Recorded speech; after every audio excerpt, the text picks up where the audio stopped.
Stop setting money on fire, pitfalls of discounting and loyalty.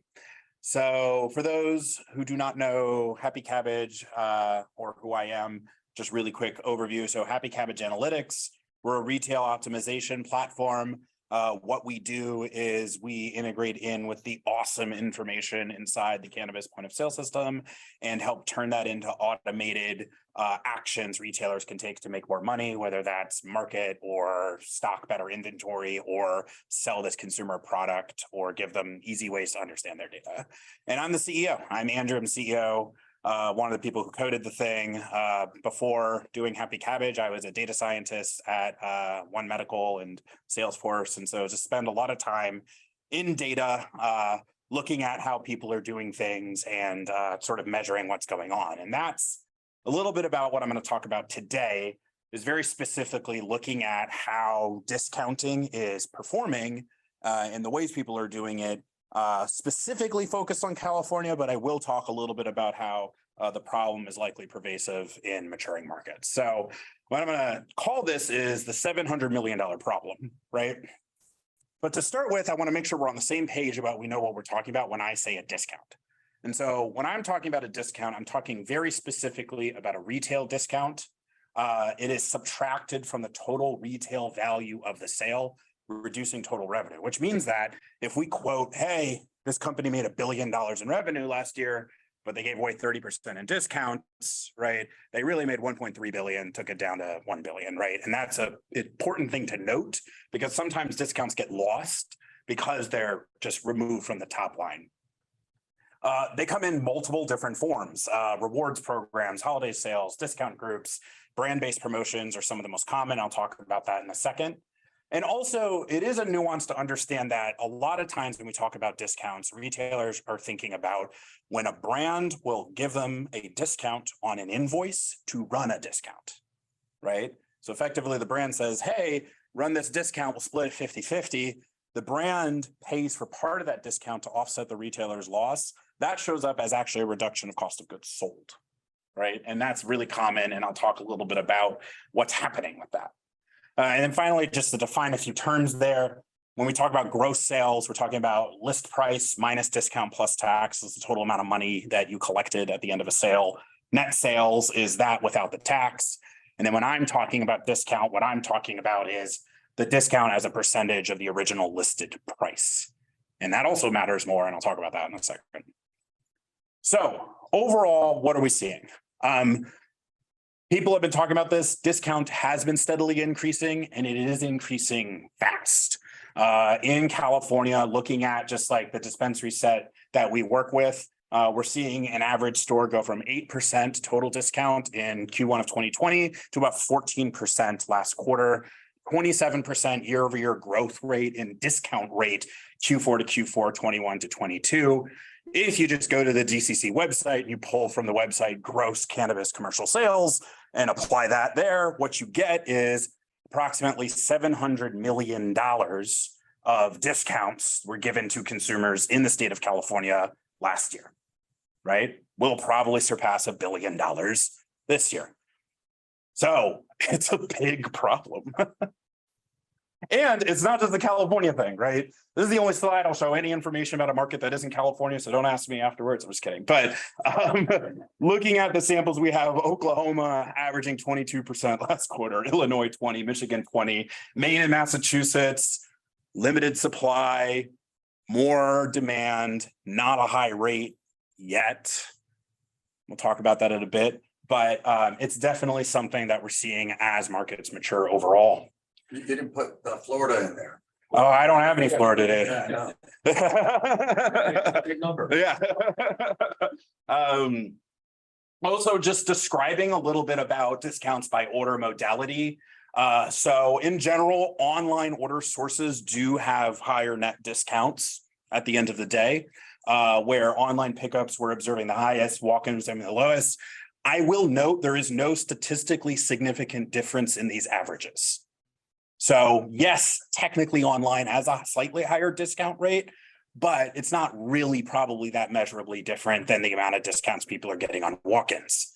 However, if you look at walk-ins and you look at the top 5 best-selling bud tenders, as in the highest grossing bud tenders across all the various stores, they will give away 56% of all discounts for the store. Amongst those top 5 bud tenders, there is a statistically significant difference in the rate of how much they're giving out, where of your top 5 bud tenders, the most scrupulous one will give away about 10% in discounts, and the least scrupulous one will give away about 14% in discounts. There's a question. What's the average number of bud tenders per shop in the population? So really, really wide range, I will say, and that has to do with you have some shops that have a huge amount of volume and they haven't staffed very appropriately, whereas you have other shops, I would say around 15-ish. Long tail though on how much volume those 15 do, because oftentimes inventory guy has got to go to the front of the shop to help handle it, and they become a bud tender in the data, right? For one day. What percentage of the sales or transactions the top 5 bud tenders make? Oh, I actually don't remember that exact quote. If 56% of the discounts are given away by them, I would assume that they probably make up about 50% of the sales. I know they discount slightly higher than the other set. And that just has to do with the fact that they handle a lot of volume, right? Now, let's talk about then of those discounts, what are they made up of? And I'll talk about this as like the core concepts of discounts. So essentially, when we take a look at all these discounts and we actually go through them and group them into some themes, what we realize is that product-based discounts, which is, we got BOGO on Alien Labs 8s, almost half of all discounts given away, half of the $700 million is that. Less amount, about 26%, is what I'll call rewards and groups. That includes, hey, first time purchase 25% off, hey, 25% off students, hey, 20% off veterans, and any loyalty point redemptions. Now, going into what is the average discount rate that someone gets utilizing that kind of discount, right?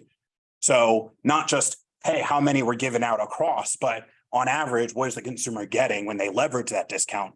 Product-based discounts on average are 24%. Rewards and groups are 17%. Within that, loyalty point redemptions are 5%. So if I'm a customer and I have loyalty points versus I got BOGO on Alien Labs 8s, and most stores do not allow loyalty discounting, I either get a 5% discount by redeeming my points, or I get a 50% discount if I'm doing the BOGO deal by taking the product sale. Also, employees get a lot of discounts in general too. But that's why it's really important to understand that when we're talking about discounting, a lot of what we're actually talking about is product-based promotional efforts, right? Now, here's the big question. Are they working? Not really. High level. So defining the sample down to a geographically constrained sample of the Bay Area and the LA area so that we can control for exogenous factors a little bit. Looking at 70 dispensaries in Q4 of 2022, there is no statistically significant measurable effect of the level of discount on the store's sales cross-sectionally. By that, what do I mean? I mean that a store giving away a 40% discount today versus a store giving away a 20% discount today, normalizing for their relative levels of sales, there is no difference, right? In terms of like which one's going to do more volume. Then when you look within a store longitudinally, so basically like throughout time, controlling for the fact that weekends and holidays physically exist. More people shop on a holiday, more people shop on a weekend. There isn't a discount change. You cannot explain sales changes through discount changes, essentially, right? So basically running a huge promotion on a given holiday does not appear to reliably and consistently cause you to have a higher sales blip effectively. Now, I will say that there is some, however, it's not very strong evidence that if you wildly swing your average discount rate day to day, you will experience a pop, slight pop. Some, not all, and this is very much for very specific stores. And also, I should say that if you are having consumers leverage like first time consumer, the rewards and programs sort of discount type, there is no difference in the conversion rate of those first time consumers into regular consumers who leverage or subscribe to loyalty or like whatever than consumers who don't. I mean, they're not any more likely to become a loyal customer because you gave them the initial Yes. discount. Yes, they are not any more likely to become a loyal customer. And there are also stores that give higher levels of that away, do not have higher first-time customer conversion into retained customers. That being said, customers who leverage those kinds of rewards do spend a lot of money, but it's a selection bias problem. For the customers that are, taking advantage of the loyalty or the first time discounts, is there any evidence that they're being store promiscuous, meaning they're just taking advantage of the discount at that store, but they're loyal to another store in general? So that's a really good question. I did not, for the sake of this analysis, assume human beings shop at more than one store. Okay. So I didn't look into it. It is an interesting effect, though. I will note the, hey, first-time customers get X% off thing seems to be very, like, most of the sample utilize that in some way, shape, or form. So perhaps it doesn't send someone to shop around because they know they're going to get a 25% discount every single time, right? But I don't have any data to support that hypothesis at the moment. However, I will say this, and this is the bulk of what we're going to actually dive deeper into. Because of the product sales, given that that's our product-based discounts, given that's the largest share of the thing, there is an effect of discounting a product on certain products. Now, I'm going to take actually a quick step back here and talk a little bit about why, despite the fact that we don't necessarily see these effects overall at the top level, it doesn't necessarily mean that it's bad or wrong that we are observing in the market that 14% discount rate, right? And with that, you have to understand keystone pricing. So who here, raise of hand, knows what keystone pricing is? Okay, people who don't know what keystone pricing is. Essentially, a supplier comes to you and says, hey, I got 5 pre-rolls, 1G pre-rolls. I will sell them to you at $5 a unit. When you are the retailer and then you are deciding what price to set for those products, you say, I have a mandate to always make 50% margin, so I double it. I start there and then maybe I'll go up or down, but by and large, all retailers take what the supplier gives them and doubles it. In cannabis specifically, I should say, right? And the reason why is because they all have a basic model of we need 50% margin, right?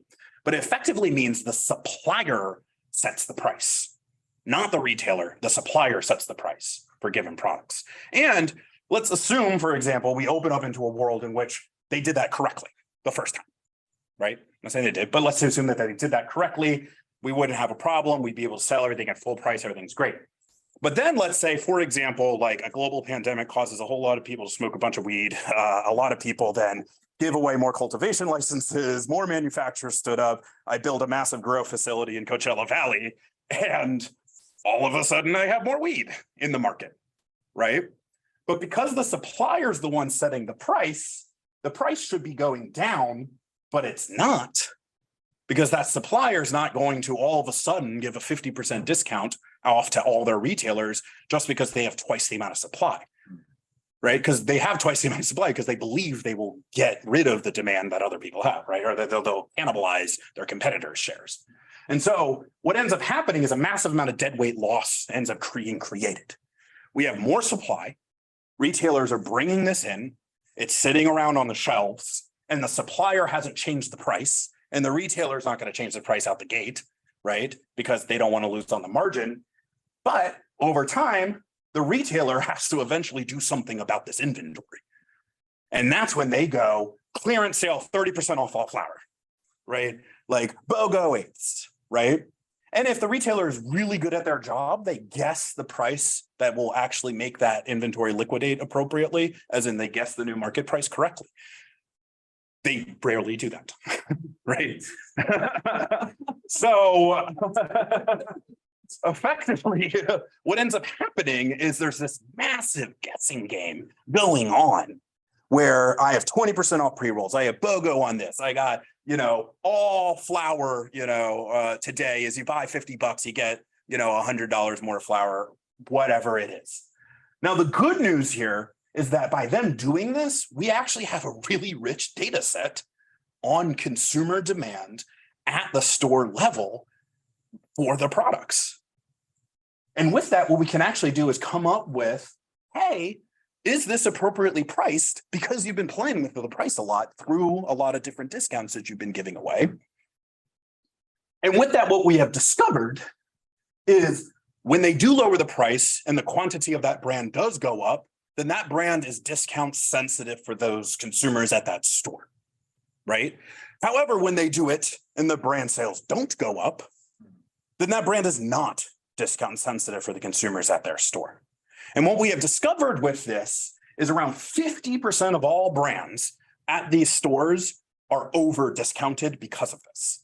Their discount rate is overstated for the velocity that they're experiencing for the consumer demand that they have. Yeah. How can you tell that transactions are not happening for products that have been discounted when those transaction rows are not showing up on the table? So demand is calculated at the category level. That's why. So essentially what we have is the expectation of at this certain price level, here's how much you should be selling given the demand for the category at this store. However, you are selling this much. Like you're severely below that effectively. That's how we do it. Yeah. Is there anything similar between the brands that are over discounted, or is it just? Show you in a second. Want to see it? Yeah. That's a good question. I should mention also, if you look at this, so the blue line is on average, how often are things over discounted? You can see in normal, we're getting flour and pre-rolls are over discounted as just unique numbers of brands. But then here's the question, in terms of getting back the 700 mil that I handed away, how much of the discounts am I giving away that I didn't need to these brands? And that is, as you can see, the green line here, and it hovers around about 40%, right? Now, I'm not saying these need to be dropped to zero, right? A lot of them have an average discount rate of like 25% or something like that, right? I'm not saying drop it to zero. I'm just saying at 25% discount, the sales of this product doesn't make any sense. You probably could drop it to like 10 or something like that. And we don't have enough data yet to give a point estimate, I should say, on that. We just know Boolean whether or not it's wrong. And so essentially, sorry, not to lose people, but to go one step further, so what are those brands? This is a quick list of the most popular brands and how often they're over discounted in the sample. Now, what you notice is the color of the bars is the average discount rate. There is not a relationship per se between the average discount rate, as in I've discounted something 30% and it being over discounted, right? And why is that? Keystone pricing. A lot of times it makes a whole lot of sense for something to be discounted at 30% because the actual market price of that thing is 30% less than what the supplier believes it is. The supplier just hasn't caught up with itself yet, right? As you can see here, I mean, gummies, which are called out here a little bit, showing up in that example. They have a high average discount overall, but you can see only 25% or 35% of their sales are over discounted, quote unquote, which means that there are 65% of their sales that are fine per se that are being sold at a 20% discount. And that's where this can get actually pretty difficult. So this is real data from an example dispensary in the sample who ran a 25% off Jeter sale on January 20 and 21st. Right? Jeter is a brand, you can come back here, that the majority of the time it's actually appropriately discounted. It looks like it's over discounted in maybe like 30% of the sales we have here. So before they ran the discount, they were getting $3,500 per day in Jeter sales. 25% off, Jeter sales popped to $12,000 a day. No more 25% off, Jeter sales go back down to $3,000 a day. That is a quadrupling of sale volume for this brand at this store for a 25% change of price. So based on all of this, and I realize I'm about to run up on it, so what can we do? So the biggest thing here is when this happens, what you feel in your bones is this worked. I would walk away from this and I would say this really freaking worked. And because of that, I have an observation bias on believing that discounts are levers I can pull heavily to push incremental sales. And that gives this haptic feedback, right? It's like a video game controller vibrating in your hand when you do the thing, right?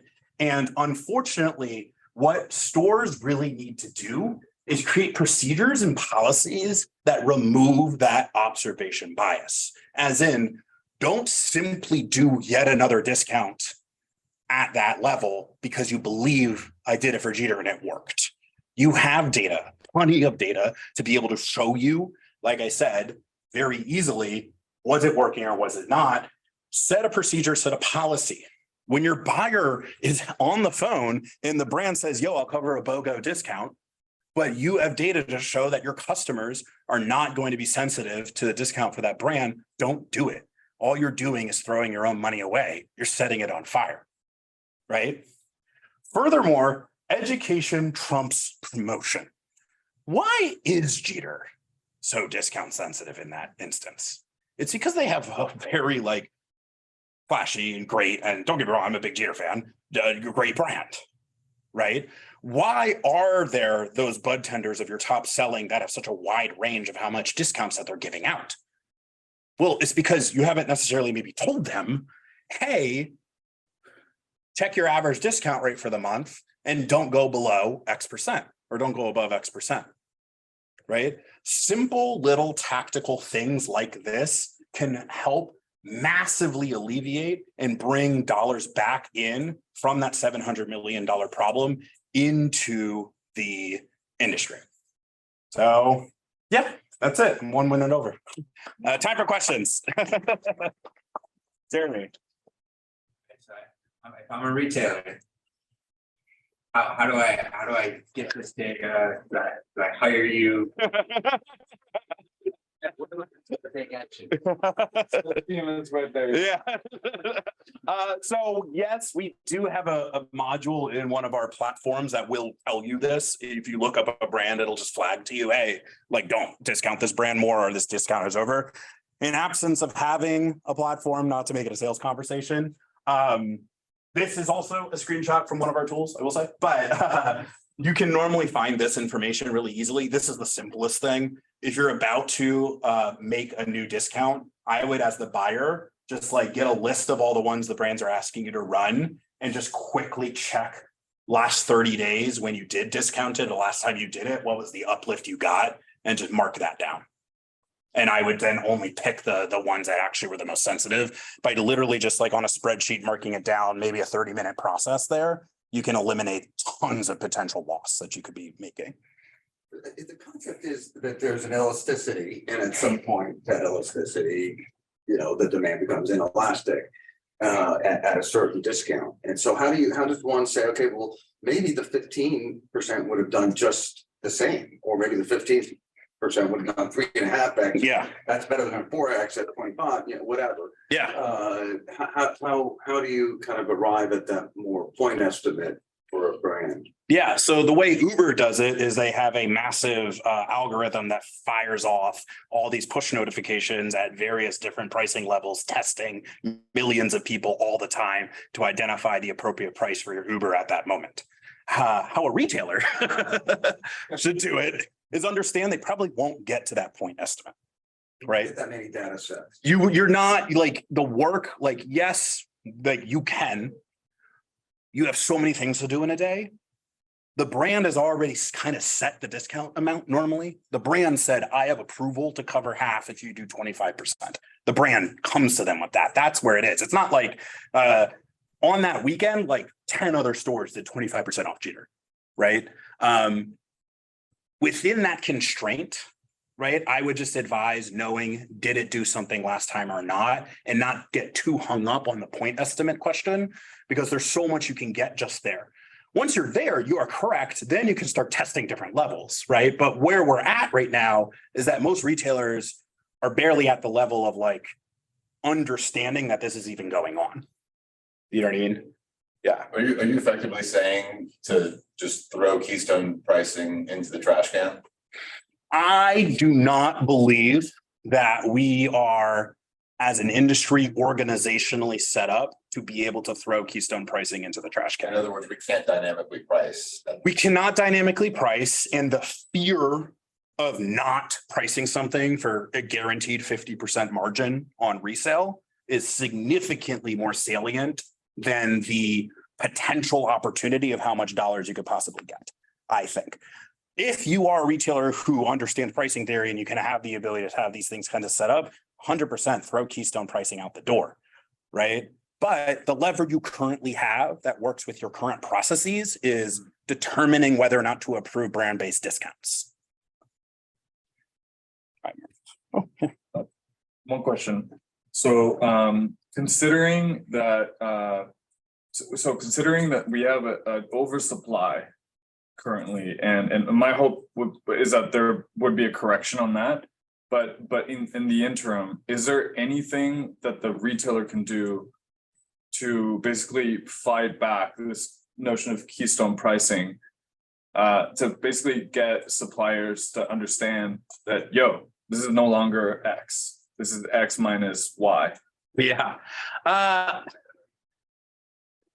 I think that's a good question, right? I think that the retailers who are bold, well, I will say this, vertical integrators have the ability to do it out the gate, right?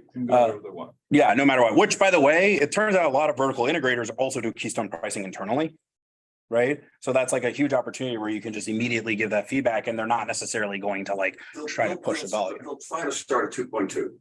Yeah. I think a lot of them that I speak to. Yeah, exactly. Because that then can assume a 10% discount and get you to Exactly, the 50%. Okay. Yeah. Like it's very entrenched.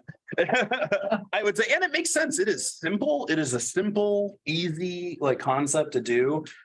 Like that's why I would say instead of trying to tackle the Keystone pricing problem directly, tackle the discounting problem. Because that's effectively your lever that you have, that retailers have control over. Yeah. But also, to be fair, the wholesale price is concocted, put together by the brand based on conversations with customers about where do you think this eventually will show up on the shelf, at what price point, and can I make it for that? And so it's not which is that conversation that occurs there. Yeah, which is interesting, which actually goes back to, I'm trying to, really quickly. This point where a lot of times where the retailers are getting that is from like a headset or be say a market price, right? Now, one of the problem or the brand, sorry, one of the things the brands are, that's what the brands are investing in because the brands don't have access to the consumer data at that store, right? For a lot of reasons. The issue with that though, is that means the brand is constantly just setting market price for the entire category, for the entire thing, which effectively just turns the entire thing into a commodity market, right? Where, like, if you're looking at like Lowell here, this means that 60% of the stores Lowell is in, the discount level it's at is fine. 40%, it's over discounted. The retailer can make up more money, Lowell can make up more money. But the brand just setting a price across all of that and not actually being able to split it up, the brand is incurring loss as well. And that's the thing is that like in order to get margin, we need to adapt to the consumer populations we service as units, not necessarily try to set it to the market price. Okay, I'm out of time. Thank you guys.